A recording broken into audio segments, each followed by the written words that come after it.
specialists. The best example I can give you is a recent re-implementation / upgrade of IFS for a very large complex MRO organization. They're about $1 billion in assets under management, and they came to us 6 months ago because they realized that they needed to upgrade from their old version 2004. They also realized that they needed to embrace innovation. Just one challenge, nobody in the leadership team had a real appetite to do it.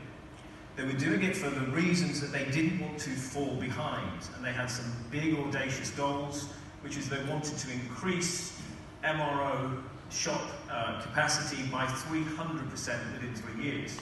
So complex MRO, for those who may not be aware, in the big engine space, every 7 or 8 years an engine needs completely overhauling. That means the engine is grounded, it's cleaned, some of the parts are scrapped, replaced, repaired, and this needs to be done pretty quickly because these things don't make money whilst they're on the ground. And we as an organisation were contacted whilst they were also in talks with IFS about the upgrade, and we were asked to project manage and implement this, which we have done. I won't go into too much detail about the upgrade, but just so I can tell you that IFS in Dubai, IFS in Finland have been working very closely with the WebQuarters team. We are a stone's throw away from going live. It's a very successful project, and we're in the final stages of UAT.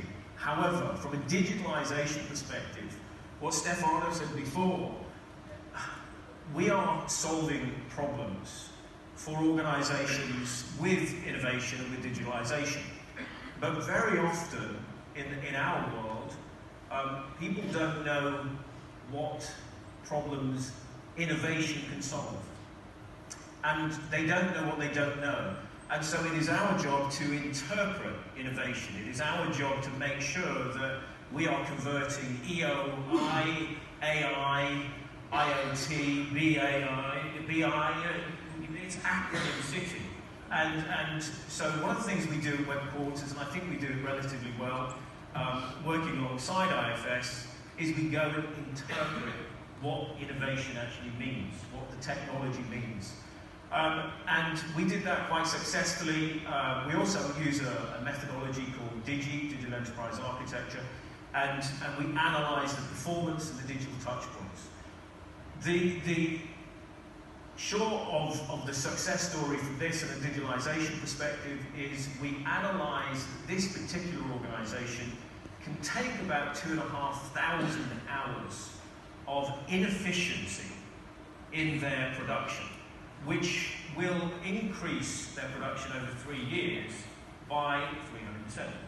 We can take nearly 200,000 USD out of every single service. And you know, when you're talking IoT or AI, CIOs, CFOs, you know, they glaze over. When you're talking double your engine overhauls for the same staff and increase and reduce costs, that makes a lot of sense. So this is an example I'd give you where IFS upgrade to applications 10 and digitalization made a lot of sense. Wow, I have to admit, as a layman who, you know, like, admittedly is not an expert on this, I also understand 300% improvement. Gabriel, what